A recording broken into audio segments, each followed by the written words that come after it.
আমরা সকলে শক্তি অনুভব করতে চাই।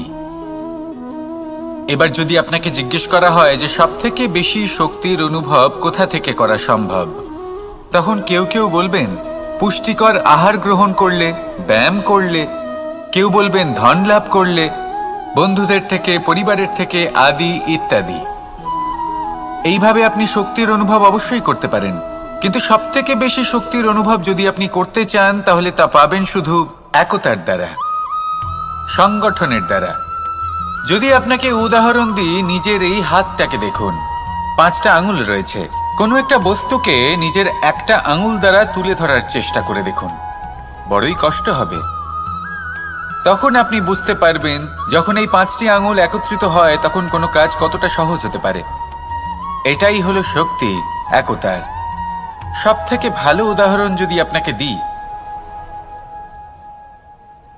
তাহলে বাঁশি।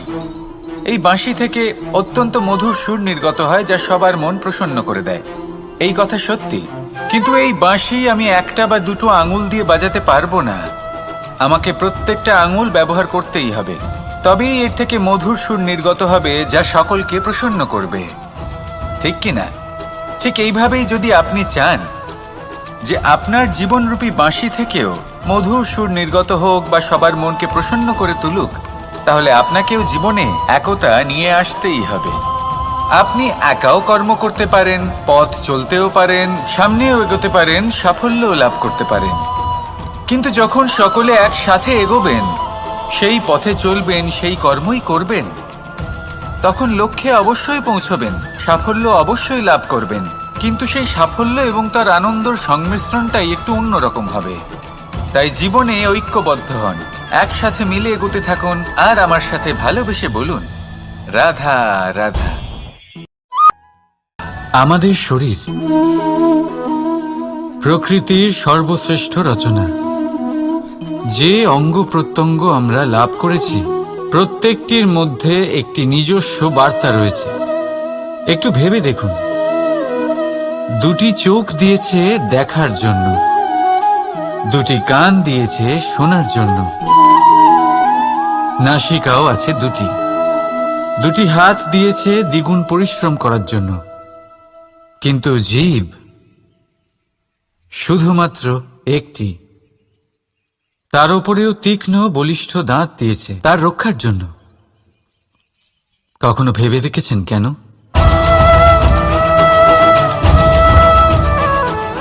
কারণ শব্দ আর শব্দের প্রয়োগ মানুষের সবচেয়ে বড় অস্ত্র, যার প্রয়োগ যত ভেবেচিন্তে করা যায় মানুষ তার জীবনে ততটাই উপরে উঠতে পারে। তাহলে মনে রাখুন, দেখুন, শুনুন আর বুঝুন বেশি, বলুন কম। রাধা রাধা। মানুষ ভাবেন যে ধন অর্জন করা হলো অত্যন্ত গুরুত্বপূর্ণ। তিনি আজীবন ধন অর্জন করতে থাকেন, ধন অর্জন করার চেষ্টা করতে থাকেন। সে যাই হয়ে যাক না কেন, পরিশ্রম করতে থাকেন। স্বাস্থ্যের দিকে নজর দেন না, না উচিত সময় খাবার খান, না উচিত সময় ঘুমোতে যান, না পর্যাপ্ত সময় পর্যন্ত ঘুমন, কিছুই না। ধন অর্জন করতেই থাকেন, করতেই থাকেন। আর কিছু সময় পরে যখন তিনি অসংখ্য ধন লাভ করে ফেলেন, তখন তার সাথে ওনার শরীরে অনেক রোগ বাসা বাঁধে। এইসব রোগের উপচার করতে করতে সেই সমস্ত ধন যা উনি অর্জন করেছেন তা তিনি ব্যয় করে ফেলেন। শেষ পর্যন্ত কি হয়? আমরা যেভাবে এসেছি ঠিক সেইভাবেই ফিরে যাই, ধন এখানেই থেকে যায়। দেখুন, একটা অত্যন্ত গুরুত্বপূর্ণ কথা রয়েছে যে আপনার বোঝা উচিত। এই যে ধন, তার ব্যবহার করুন জীবনকে আরো ভালো করে তোলার জন্য। ধনের সদ্ব্যবহার করা উচিত, এমন যেন না হয় এই ধন আপনাকে ভোগ করে ফেলে। এই জীবনকে নিশ্চিত রূপে আরো শ্রেষ্ঠ করে তুলুন। কিন্তু এই ধন অর্জন করার এই প্রক্রিয়াতে নিজের সারা জীবনকে নষ্ট করে ফেলবেন না। এই জীবন উপভোগ করতে শিখুন, আর আমার সাথে ভালোবেসে বলুন, রাধা রাধা। কথায় আছে, অন্ধকারে প্রদীপ প্রজ্বলিত করলে চতুর্দিক আলোকিত হয়। কিন্তু যদি এই প্রদীপ আমি সূর্যের আলোর সম্মুখে সকালবেলায় প্রজ্বলিত করে রেখে দিই, তাহলে কি হবে? আপনি বলবেন যে এটা করে তো কোনো লাভই হলো না। সূর্যের প্রকাশের সামনে এই প্রদীপ আসলে কিছুই নয়। এবার এই চিন্তা ভাবনা প্রত্যেক দিন করতে হবে, আর একটা অমূল্য শিক্ষা পেতে হবে। মনে করুন যে আপনি মহাপুরুষের সামনে বসে আছেন, কোনো মহাজ্ঞানীর সামনে। তাহলে সেই ব্যক্তির সামনে নিজের জ্ঞানের প্রদীপ প্রজ্বলিত করবেন না, নীরব থাকুন, আর সেই ব্যক্তির সূর্যের প্রকাশের মতো জ্ঞান প্রাপ্ত করুন। যতটা পারবেন জ্ঞান লাভ করুন। যদি এমন কোনো সময়, এমন কোনো স্থানে আপনি আছেন যেখানে চতুর্দিক অন্ধকার, কারোর কাছেই জ্ঞান নেই, সেখানে নিজের জ্ঞানের প্রদীপ প্রজ্বলিত করুন। এমন করলে দুদিক থেকেই আপনার লাভ হবে। আপনার জ্ঞান প্রাপ্তিও হবে, আর জ্ঞানের সঠিক প্রয়োগও করতে পারবেন। আর এই মন প্রসন্ন হয়ে বলবে, রাধা রাধা। মানুষের মধ্যে একটা বিচিত্র প্রবৃত্তি থাকে, অন্য সকলের বিষয়ে, তাদের জীবনের বিষয়ে, তাদের ব্যক্তিত্বের বিষয়ে, তাদের ভবিষ্যতের বিষয়ে অনুমান করা। এটা হলো অনুচিত। কারোর অতীতকালকে দেখে লোকে ভবিষ্যৎ বলে দিতে পারেন, বর্তমানকে দেখে ভবিষ্যতের বিষয়ে অনুমান করে ফেলেন। উদাহরণ দিতে হলে বলবো, কোনো দাসকে দেখুন, ওকে দেখে লোকে বলে যে ওর ভবিষ্যৎ সেটাই হতে পারে, অনুমান করে ফেলেন। আর এই রাজাকে দেখুন, উনি তো কত সুখী হবেন, উনি তো জগতের সব থেকে অধিক সুখী মানুষ, কত সুখ সুবিধা আছে ওনার কাছে, ধারণা করে ফেলেন। তবে সত্য তো এটাই যে কারোর ব্যক্তিত্বের বিষয়ে, তাদের ভবিষ্যতের বিষয়ে আপনি পূর্ণ সত্য কখনোই বলতে পারবেন না, শুধু অনুমান করতে পারবেন। আর এই অনুমান করে সত্যি কোনো লাভ হয় না, কারণ এই কাল সেটা হলো অত্যন্ত শক্তিশালী। কালো থেকে কালোতর কয়লাকেও হিরেতে পরিণত করতে পারে, অনেক বড় বড় রাজাকেও বিদূষক বানিয়ে ফেলতে পারে এক মুহূর্তেই। তাহলে আপনি অনুমান করে কি লাভ? কি পেলেন অনুমান করে? সেই জন্য কারোর বিষয়ে কোনো অনুমান করবেন না, তার ভবিষ্যতের বিষয়ে অনুমান করতে যাবেন না, কারোর বিষয়ে কোনো ধারণা করে নেবেন না। কিছু করতে হলে ভালোবাসুন, সবার মধ্যে ভালোবাসা ছড়ান, সবার মধ্যে ধন্যাত্মক ভাব ছড়ান। এই মন প্রসন্ন হয়ে বলবে, রাধা রাধা। কেউ বলে জীবন খুব ক্ষণস্থায়ী, কেউ বলে জীবন হলো একটা সুন্দর স্বপ্নের মতো, আবার কেউ বলবে জীবন হলো এক কঠোর সত্য। কিন্তু জীবন আসলে কি? জীবন হলো আপনারই প্রতিবিম্ব, একটা দর্পণ। অর্থাৎ আপনি জীবনকে সেইভাবেই পাবেন যেরকম আপনি নিজেকে প্রতিপন্ন করবেন। যদি আপনি দর্পণের দিকে তাকিয়ে হাসেন, তাহলে আপনি সামনে হাসি মুখী দেখতে পাবেন। এবার যদি আপনি গম্ভীর হয়ে থাকেন, তাহলে আপনি একজন রুষ্ট ব্যক্তি দেখতে পাবেন। শেষে সবথেকে বেশি গুরুত্বপূর্ণ হলো আপনার চেষ্টা। আপনাকে সবসময় চেষ্টা করতে হবে যাতে আপনি নিজেকে প্রসন্ন এবং ইতিবাচক মনোভাবে রাখেন। এটা হলো আপনারই উত্তরদায়িত্ব, তাকে পালন করুন। এই মনকে প্রসন্ন রাখুন, এই সংসারকে সুন্দর বলে মনে হবে। আর এই মন প্রসন্ন হয়ে বলবে, রাধা রাধা। মানুষের একটি সমস্যা আছে যে মানুষ সাফল্যকে মাপতে থাকেন, লক্ষ্যপ্রাপ্তিকে মাপতে থাকেন এবং তার তুলনা করতে থাকেন যে ও এত কিছু পেল আর আমি পেলাম না, ওর কাছে এত কিছু আছে কিন্তু আমার কাছে নেই। এই তুলনা করার জন্য ওনারা দুঃখী হয়ে পড়েন, নিরাশ হয়ে পড়েন। তাই আমি একটা প্রশ্ন করছি যে এটা কি উচিত? এই সংসারে আপনি কি নিয়ে তুলনা করবেন, যেখানে সূর্যদেব চন্দ্রমা দুজনেই আছেন, দুজনেই হলেন বিশেষ, দুজনেই নিজ নিজ সময়ে উদিত হন। এদের মধ্যে একজন না থাকলে তাহলে আমাদের জীবন কঠিন হয়ে পড়বে। ঠিক সেইভাবেই আপনি যদি একটা বড় রেখা অঙ্কন করেন, তাহলে অন্য রেখাটি ছোট হয়ে পড়ে না, সে তেমনই থাকে যেমনটা সে ছিল। আপনার অস্তিত্ব কখনো ছোট বা বড় হতে পারে না। শুধু তুলনা করার জন্য আপনার এটা মনে হতে পারে যদি আপনি যুদ্ধ করতে চান আপনার তলোয়ারের প্রয়োজন পড়বে। যদি বস্ত্র তৈরি করতে চান এত বড় তলোয়ার দিয়ে কিছুই হবে না, তখন প্রয়োজন পড়বে একটা ছোট্ট সূচের। তাই তুলনা করবেন না, না নিজেকে ছোট মনে করবেন না অন্য কাউকে। সবার সাথে সহযোগিতা করুন, আর যদি তুলনা করতেই হয় নিজের সাথে করুন, যে কাল আমি কেমন ব্যক্তি ছিলাম, আজ কি তার থেকে শ্রেষ্ঠ হয়ে উঠতে পেরেছি। ভেবে দেখুন ভবিষ্যতে গিয়ে আপনি কতটা শ্রেষ্ঠ ব্যক্তি হতে পারেন। আসুন আমার সাথে ভালোবেসে বলুন রাধা রাধা। এই সংসারের সব থেকে গুরুত্বপূর্ণ তত্ত্ব কোনটা? প্রথম হলো সময়। জন্ম থেকে মৃত্যু পর্যন্ত এই যে সময়, এটাই তো হলো জীবন। দ্বিতীয় হলো জীবন, যাতে আমরা সময়ের সদ্ব্যবহার করি, শ্রেষ্ঠ থেকে শ্রেষ্ঠতর কাজ করার চেষ্টা করি। বহু বছরের এই পরম্পরা, এই সংস্কৃতিকে এগিয়ে নিয়ে যাওয়ার চেষ্টা করি। এই সংসারে আমরা অংশগ্রহণ করতে চেষ্টা করি। তৃতীয় হলো ধন, সেই ধন যা প্রত্যেক ব্যক্তি অর্জন করতে চেষ্টা করেন। এবার এই তিনটি তত্ত্বের মধ্যে একটা সামঞ্জস্য আছে, সমান ব্যাপার আছে। সে ধনই হোক বা সময় হোক বা হোক জীবন।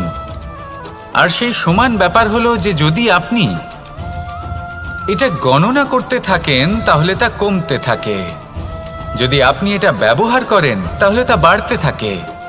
একে সংগঠিত করে রাখতে চেষ্টা করলে এ হাত থেকে ফসকে যায়, কিন্তু যদি আপনি একে সামলে রাখতে শিখে যান তাহলে এমন কাজ করবেন যাতে সংসারের সাথে সাথে পরবর্তী প্রজন্ম লাভবান হবে।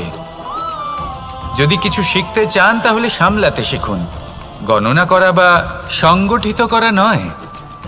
আসুন আর আমার সাথে ভালোবেসে বলুন রাধা রাধা। এই সংসারে সাফল্য লাভ করার জন্য জ্ঞানের প্রয়োজন হয়, পরিশ্রমের প্রয়োজন হয়, দৃঢ় নিষ্ঠার প্রয়োজন হয়, নিরন্তর চেষ্টা করা প্রয়োজনীয়। কিন্তু আরও কিছু আছে যা অত্যন্ত প্রয়োজনীয় এবং গুরুত্বপূর্ণ। তা হলো ভালো বন্ধু। তাদের থাকা অত্যন্ত প্রয়োজনীয়। যদি ভালো বন্ধু থাকে তাহলে সময় এলে তারা ঢাল হয়ে আপনাকে সুরক্ষা করবেন। সময় এলে অস্ত্রের মতো শত্রুকে সংহারও করবেন। যদি তিনি জ্ঞানী হন, তাদের মধ্যে সদ্গুণ থাকে, তাহলে এই সব গুণ আপনার মধ্যেও প্রবেশ করবে। তাহলে সাফল্যের জন্য ভালো বন্ধু পাওয়া অত্যন্ত প্রয়োজনীয়। কিন্তু শুধু বন্ধু কেন, ভালো শত্রুও থাকা প্রয়োজনীয়। এবার আপনি ভাববেন এ আমি কি বললাম? যদি আপনার জীবনেও ভালো অর্থাৎ শক্তিশালী শত্রু থাকে তাহলে আপনিও শক্তিশালী হতে থাকবেন। এই শত্রু আপনাকে প্রেরিত করবে আরো বেশি শক্তিশালী হয়ে ওঠার। কখনো কোনো হরিণকে দেখুন, তীব্র গতিতে দৌড়তে থাকে। কেন তীব্র গতিতে দৌড়য়?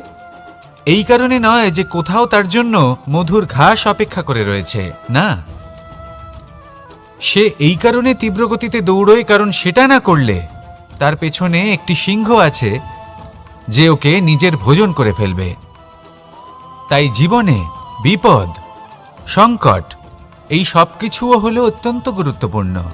তার সম্মুখীন হতে শিখুন আর আমার সাথে ভালোবেসে বলুন রাধা রাধা। পুরুষার্থ। শাস্ত্রে 4 ধরনের পুরুষার্থের কথা বলা হয়েছে। প্রথম হলো ধর্ম। আপনি কি জানেন এই ধর্ম আসলে কি? আপনার কি মনে হয় ধর্ম আসলে কি? কোনো বিশেষ ঈশ্বরকে মানাই কি ধর্ম বলা হয়? নাকি কোনো বিশেষ রীতি পালন করাই হলো ধর্ম? নাকি কোনো বিশেষ সাহিত্যকে সর্বশ্রেষ্ঠ মনে করাই হলো ধর্ম? না, ধর্ম হলো সেটা যাকে ধারণ করা যেতে পারে। আর ধারণ শুধু সেটাই করা যায় যা পবিত্র। পবিত্র শুধু তাকেই বলা হয় যা নিঃস্বার্থ, যার মধ্যে শাসন করার কোনো ইচ্ছে নেই, যা সরলভাবেই প্রবাহমান, জল এবং বায়ুর মতো। যখন কোনো ব্যক্তি ধর্মকে ধারণ করেন এবং সেই ধর্ম সেই ব্যক্তিকে রক্ষা করে, তখন তাকে ধর্ম বলা হয়। ধর্ম যা রক্ষা করে অহংকার থেকে, খারাপ চিন্তার হাত থেকে। সেই জন্য পুরুষার্থ গড়ে তোলার আগে, ধর্ম পালন করার আগে ধর্মের প্রকৃত অর্থ কি সেটা বুঝে নিন। এটা জেনে রাখুন যে সমস্ত ধর্মের আধার, সমস্ত ধর্মের ভিত শুধুমাত্র ভালোবাসা। আসুন আর এই ভালোবাসার সাথেই বলুন রাধা রাধা। কখনো কোনো বাগানের কোনো বৃক্ষকে দেখেছেন যেখানে সুগন্ধি ফুল থাকে, রসালো ফল থাকে? তখন মন প্রফুল্ল হয়ে ওঠে, মন থেকে সেই বৃক্ষের প্রতি ভালোবাসা জন্মায়। কিন্তু যিনি বাগানের মালিক, শুধুমাত্র তিনিই জানেন যে কিভাবে এই বৃক্ষকে আগলে রাখতে হয়, কিভাবে তার পরিচর্যা করলে এতে সুন্দর সুগন্ধি ফুল হবে, রসালো ফল হবে। কখনো কখনো প্রয়োজনের থেকে বেশি রোদ পেলে এই বৃক্ষগুলি শুকিয়ে যায়, প্রয়োজনের থেকে কম রোদ পেলেও এই বৃক্ষ কিন্তু শুকিয়ে যায়। প্রয়োজনের থেকে কম জল যদি পায়, এই বৃক্ষ শুকিয়ে যেতে পারে। প্রয়োজনের থেকে অতিরিক্ত জল যদি পায়, তখনও এই বৃক্ষের শিকড়গুলি নষ্ট হয়ে যেতে পারে। এবার এটাই কিন্তু আমাদের সংসারের সাথেও হয়। আমাদের সংসারের সকল প্রতিভাশালী ব্যক্তি, যেমন লেখক, বিচারক, প্রবক্তা, যোদ্ধা, এদের সবার ক্ষেত্রে এই কথাটাই প্রযোজ্য। যদি বেশি প্রশংসা করা হয় তাহলেও এরা হারিয়ে যাবেন। প্রয়োজনের থেকে বেশি যদি নিন্দা করা হয় তখনও তারা নত হয়ে পড়বেন। তাহলে আজ আমি এদের একটা ছোট্ট কাহিনী শোনাবো, নিজেদেরও। এটা কোনো এক সময় রাখবেন একটা দুজন বোন যাতাকলে গম পেশাই করছিলেন। জেনে রাখুন কখন কোন নিন্দায় আপনি লজ্জিত হবেন না। তিনি সময় সময় সেখান থেকে ছোট ছোট দানা তুলে নিজের মধ্যে বিষয়টা উপভোগ করছিলেন। এবার দেখতে দেখতে গম পেশাই সমাপ্ত হয়ে বলবে, এবার পেশাই করা গম নিয়ে সেই দুজন বোন বাড়ি ফিরে আসছিলেন এবং তাদের ফেরার পথে হঠাৎ করে কোথাও থেকে একটি বাছুর চলে এলো।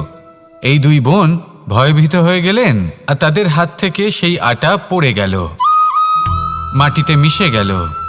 এবার এই পুরো ঘটনাক্রমে যদি কারোর বিন্দুমাত্র লাভ হয়ে থাকে, বিন্দুমাত্র আনন্দ পেয়ে থাকে, তাহলে সে কে?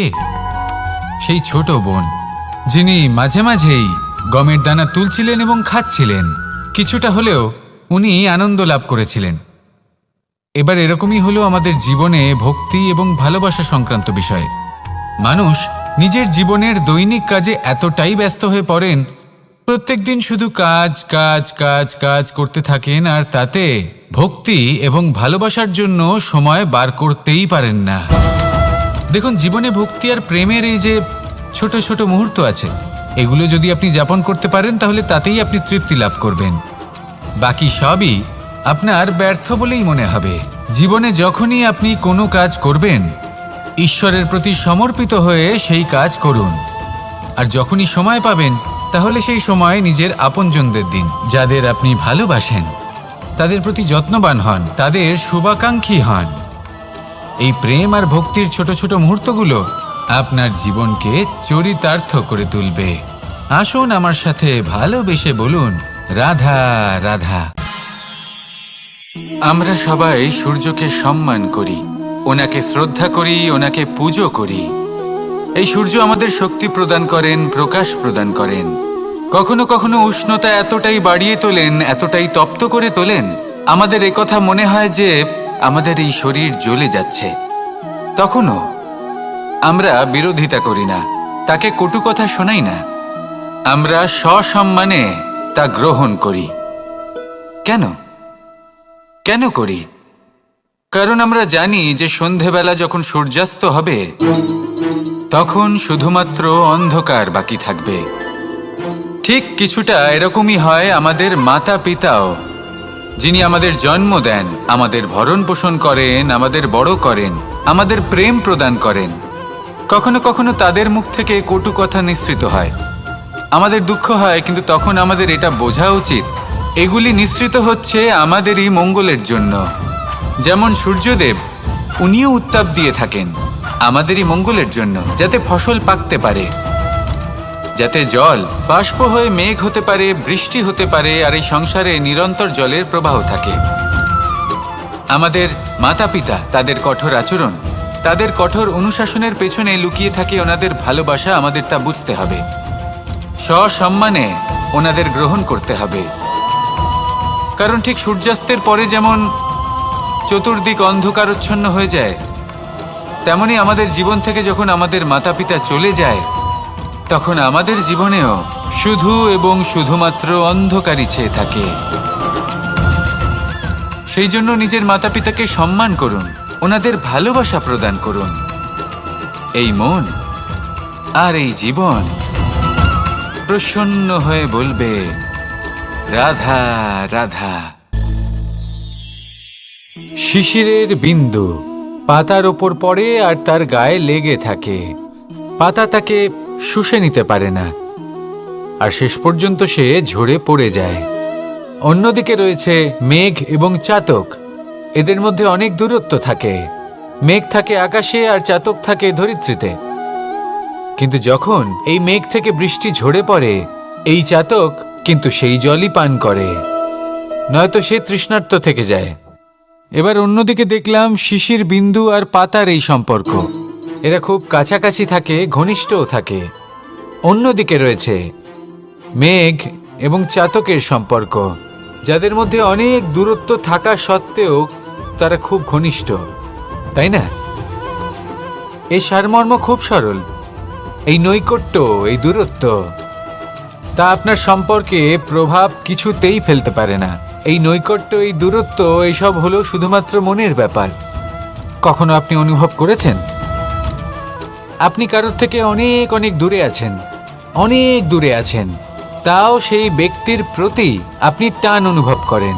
সেখানে আপনি কারোর সাথে প্রত্যেক দিন অতিবাহিত করেন, সমস্ত জীবন অতিবাহিত করেন, সব থেকে বেশি সময় তার সাথে অতিবাহিত করেন, তাও তার প্রতি সেই টান অনুভব করেন না। এই সংকেত হলো মনের দূরত্বের। তাহলে মনের এই দূরত্ব দূর করুন আর আমার সাথে ভালোবেসে বলুন, রাধা রাধা। পাখি কখন জন্ম নেয়, কখন উড়তে শেখে, কখন বাসা বানাতে শেখে, কখন নিজের মৃত্যু লাভ করে, এসব আমাদের মধ্যে কেউ জানি না। কিন্তু পাখি একটা কথা খুব ভালো করে জানে, যে এই সংসারে ও যা কিছুই করুক না কেন, এই সংসারের ওকে নিয়ে কিচ্ছু যায় আসে না। এবার আমরা কি করি? কোনো কাজ করার আগে আমরা এটা ভাবি যে এই সংসার যদি আমাকে দেখে ফেলে, তাহলে কে জানে এই সংসার কি ভাববে, আমার প্রতিচ্ছবি কেমন তৈরি হবে কে জানে, কে জানে কি হবে আদি ইত্যাদি। এই সব ভাবনায় আমরা মগ্ন হয়ে যাই। কিছুটা এমনভাবে মগ্ন হই যে বর্তমানের কর্মের এই জীবনের যাত্রাপথে সেই সময়ের আনন্দ উপভোগ করতে ভুলে যাই। এবার দেখুন একটা পাখি কি করে। ওর কর্ম হলো গান গেয়ে চলা। ওই পাখি গেয়ে চলে, কেউ ওর গান শুনুক বা না শুনুক, কেউ আদৌ শুনছে কিনা সেই বিষয়টা নিয়ে সেই পাখির কিছুই যায় আসে না। সেই পাখি নিজের কর্ম করতে থাকে। হয়তো সেই জন্যই আপনি কখনো কোনো পাখিকে কাঁদতে দেখবেন না। এরকমই আপনাকে নিজেকে গড়ে তুলতে হবে। প্রথমে নিজেকে জিজ্ঞেস করুন, এই যে কর্ম আমি করতে চলেছি সেটা কি উচিত? যদি আপনার মনে হয় সেটা উচিত, তাহলে সেটা প্রমাণ করুন। এটা ভাববেন না যে এই সংসার কি ভাববে। আসুন আর আমার সাথে ভালোবেসে বলুন, রাধা রাধা। এই পুকুর দেখছেন আপনি? বাচ্চা, বৃদ্ধ, যুবক, যাকেই আমি জিজ্ঞেস করব এটা কি, সবার উত্তর সেই একই হবে। উত্তর তখনই বদলাবে যখন প্রশ্ন এটা হবে যে আপনি এই পুকুরে কি করতে চান। কেউ বলবে আমি এমনি এর পাড়ে বসে এই জল স্পর্শ করে ঠান্ডা হাওয়ার আনন্দ অনুভব করতে চাই। কেউ বলবে আমি এই পুকুরে সাঁতার কাটতে চাই। কেউ বলবে কাগজের নৌকা বানিয়ে আমি এতে ভাসিয়ে দিতে চাই। কেউ বলবে আমি মাছ ধরে নিজের জীবন যাপন করতে চাই, ইত্যাদি ইত্যাদি। আপনাকে একটা কথা বলে রাখি, আমাদের জীবনও এই পুকুরেরই মতন, একই রকম। কিন্তু আমরা এই জীবন নিয়ে কি করব সেই সিদ্ধান্ত আমাদের। এই পুকুরে আপনি মুক্তও পাবেন, আবার পাঁকও পাবেন। যদি আপনি মুক্ত পেতে চান, তাহলে এই পুকুরের গভীরে আপনাকে যেতে হবে। ততটাই চেষ্টা করতে হবে যতটা করলে আপনি সেই মুক্ত অর্জন করতে পারবেন। না হলে শুধু পাঁকে হাত পড়বে।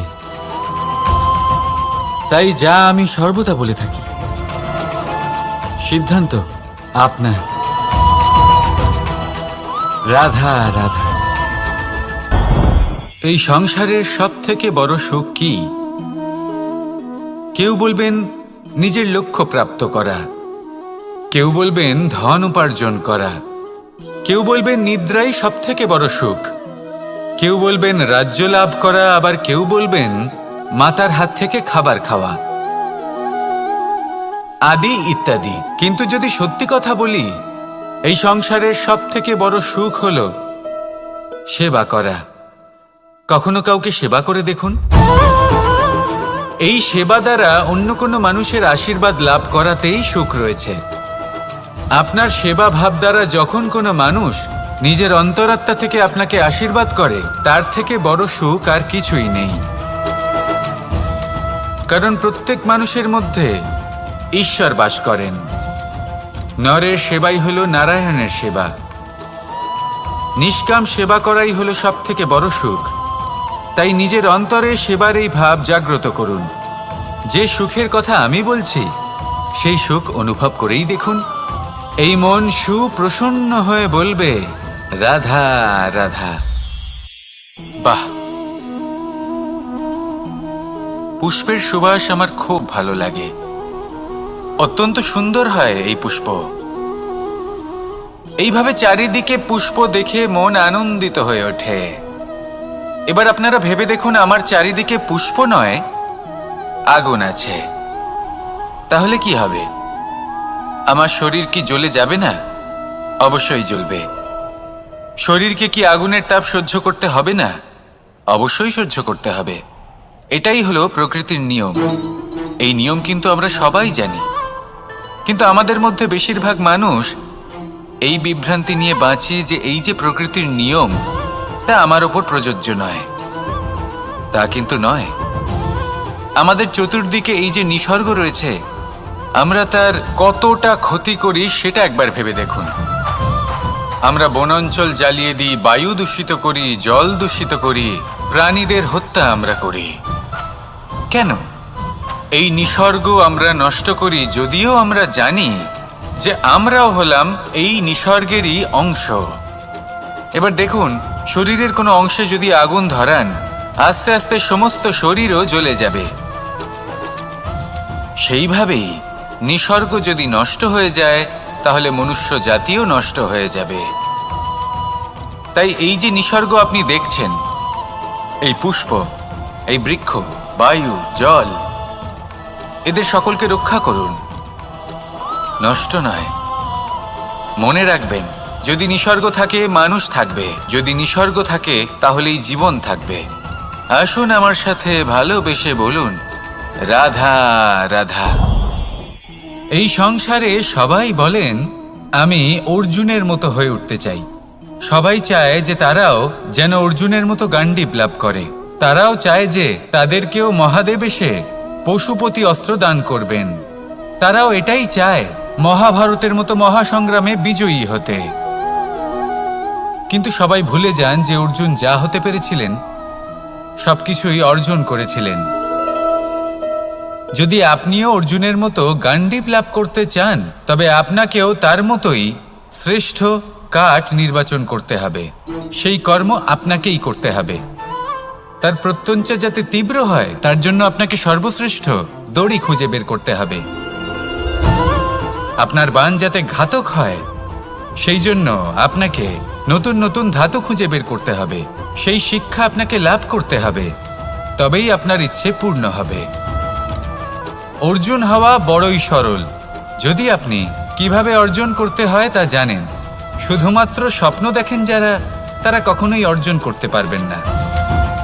কিন্তু যদি কেউ অজ্ঞাতবাস ভোগ করতে পারে, যদি কেউ লাক্ষাগৃহ থেকে পালিয়ে বাঁচতে পারে, যদি কেউ কঠোর তপস্যা করতে পারে, প্রতীক্ষা করতে পারে এবং পরিশ্রম করতে পারে, তাহলে সে অর্জুন অবশ্যই হয়ে উঠবে। যদি আপনি অর্জুন হয়ে উঠতে চান, তাহলে কর্ম করতে শিখুন আর আমার সাথে ভালোবেসে বলুন, রাধা রাধা। জীবন থাকলে লক্ষ্য অবশ্যই থাকবে। যদি লক্ষ্য থাকে, তার পথ অবশ্যই থাকবে। যদি পথ থাকে, তাহলে বাধা অবশ্যই থাকবে। আর এর ওপরেই নির্ভর করে যে আমরা জীবনে সফল হব না অসফল, পুরস্কারের ভাগীদার হব নাকি তিরস্কার।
তাই জীবনে প্রতিশোধ নয়, পরিবর্তন বাছুন।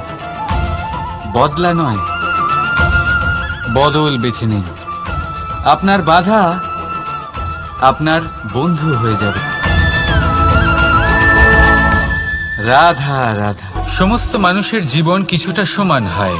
মানুষ জন্মগ্রহণ করে, তারপর চলতে শেখে, জীবনে এগিয়ে চলে, বার্ধক্য লাভ করে, তারপর সমাপ্ত হয়ে যায়। কিন্তু সেই ব্যক্তিরা কারা যারা প্রকৃত অর্থে মনুষ্য জীবন যাপন করেন? এনারা হলেন সেই ব্যক্তি যারা পড়ে গেলেও আবার উঠে দাঁড়ানোর চেষ্টা করেন, নিজের ভেঙে পড়া অস্তিত্বকে আগলে নিয়ে আবার একটা আকার দেওয়ার চেষ্টা করেন, ভগ্ন আশাকে আবার একটা নতুন দিশা দেন। অসফল হওয়ার পরেও থামেন না, আবার এগোতে থাকেন। অসফল হওয়ার পরে যদি আপনি থেমে যান তাহলে সাফল্য আপনার সামনে অপেক্ষা করে, কিন্তু আপনি তা দেখতে পান না। তাই জীবনের সংঘর্ষে অংশগ্রহণ করতে শিখুন। জীবনের সংঘর্ষ থেকে পালাবেন না। আসুন আমার সাথে ভালোবেসে বলুন, রাধা রাধা। একবার একটা শেয়াল বনে বিচরণ করছিল। ও একটা ছোট্ট শাবক দেখতে পেল। ও ভাবল, আজ একেই আমি খাবার হিসেবে গ্রহণ করব। আশেপাশে দেখলেও কেউ দেখছে না তো, কেউ ছিল না। আর সেই শাবকের ওপর আক্রমণ করল, যা হলো একটা ঘোর অপরাধ। বনের নিয়ম অনুসারে আপনি কখনোই শাবকের ওপর আক্রমণ করতে পারেন না। তারপর এই খবরটা যখন রাজা সিংহ জানতে পারলেন, সভার আয়োজন করলেন। কিন্তু সেখানে শেয়াল বলল, আমি তো এরকম কিছু করিনি। কিন্তু যদি আপনি এরকম বলেন, কোনো প্রমাণ দিন, এর কোনো সাক্ষী আছে? তখন রাজা সিংহ পেঁচাকে ডেকে পাঠালেন, যে সেই মুহূর্তে বৃক্ষের শাখার ওপর বসেছিল। সে সব কিছু দেখেছিল। পেঁচা সব সত্যি কথা বলল, আর শেয়ালকে মৃত্যুদণ্ড দেয়া হলো। এবার এই কাহিনী আমি আপনাকে কেন শোনালাম? কারণ মানুষও কখনো কখনো এরকম কর্ম করেন যা শিয়াল করেছে। এটা ভাবেন কেউ দেখছে না, যখন আমি অনুচিত কর্ম করতেই পারি। কিন্তু না, আপনি যাই করুন না কেন, কেউ না কেউ অবশ্যই তা দেখছে।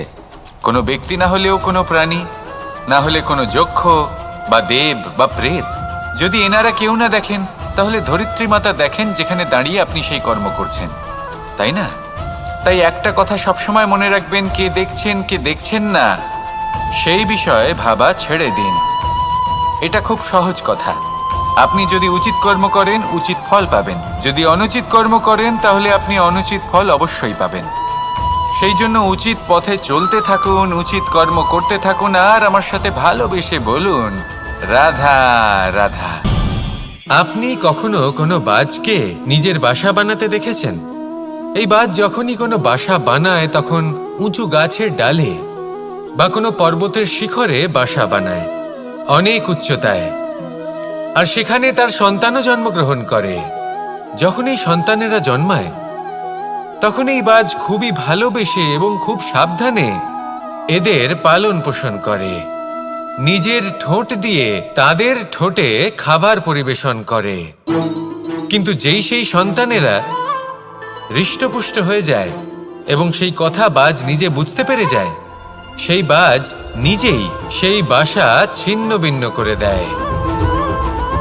সেই সন্তান যাদের সবেমাত্র ডানা গজিয়েছে, কিভাবে উড়তে হয় তারা জানে না, সেই সন্তানগুলিকে উচ্চতা থেকে ঠেলে দেয়। সেই সন্তান প্রথমে ভয়ভীত হয়ে যায়। তারা সামনে মৃত্যুকে দেখতে পেয়ে ভয়ের কারণে তাদের ডানা ঝাপটাতে থাকে, আর সেই প্রক্রিয়াতেই সেই সন্তানগুলি উড়তে শুরু করে দেয়। এবার এই ঘটনায় আমরা কি শিক্ষা পেতে পারি? এটাই, যদি আপনি মাতা পিতা হন তাহলে নিজের সন্তানকে অবশ্যই স্নেহ করুন, কিন্তু তাদেরকে নিজের আঁচলের তলায় বেঁধে রাখবেন না। যদি আপনি চান আপনার সন্তান জীবনে উন্নতি করুক, তাহলে নিজের মুঠো থেকে তাদের স্বতন্ত্র করে দিন। এই সংসারে সংঘর্ষ করতে দিন। সেই সন্তান নিজেই বুঝতে পারবে যে জন্মের সময় পাওয়া ডানা কি করে ব্যবহার করতে হয়। আর আপনার চোখের সামনে আপনার সন্তান এই আকাশে উড়তে থাকবে। তাহলে আসুন আমার সাথে ভালোবেসে বলুন, রাধা রাধা। সংসারে সবচেয়ে পবিত্র মানা হয় গঙ্গা জলকে। কখনো ভেবে দেখেছেন কেন? কারণ গঙ্গা জলের আবির্ভাব অত্যন্ত শুদ্ধ হয়, তার জন্ম শুদ্ধ হয়, যেখান থেকে তার শুরু সেটাই শুদ্ধ হয়। আর শুরুটা শুদ্ধ হওয়া অত্যন্ত আবশ্যক। আমাদের জীবনে সবই শুরু হয় আমাদের ভাবনা থেকে। নিজের ভাবনাকে শুদ্ধ রাখুন, কারণ এই ভাবনা থেকেই আবির্ভাব হয় শব্দের। আপনার শব্দ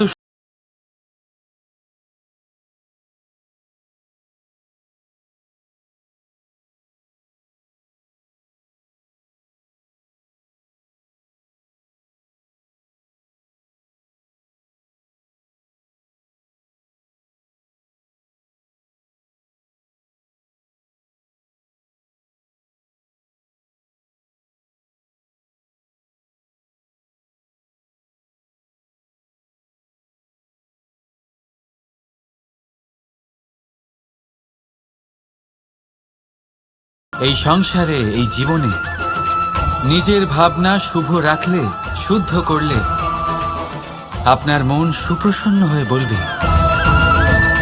রাধা রাধা। মানুষ জন্মগ্রহণ করে, তার সাথে ভয়েরও জন্ম হয়।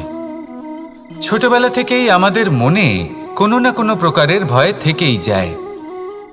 কেউ এই বিষয়ে ভয় পায় যে তার কোনো বস্তু তার থেকে দূরে চলে যাবে। কেউ এই বিষয়ে ভয় পায় যে আমি নিজেকে হারিয়ে ফেলব। কেউ এই ভেবে ভয় পায় যে আমার প্রিয়জনেরা তারা যেন আমার থেকে দূরে না চলে যায়। কেউ এই ভেবে ভয় পায় যে আমরা যেন পথ না হারিয়ে ফেলি, আদি ইত্যাদি। কিন্তু সত্যি কথা বলতে, ভেবে দেখুন এই ভয় বাস্তবে কি? শুধুই একটা মনস্থিতি, আর কিছুই নয়।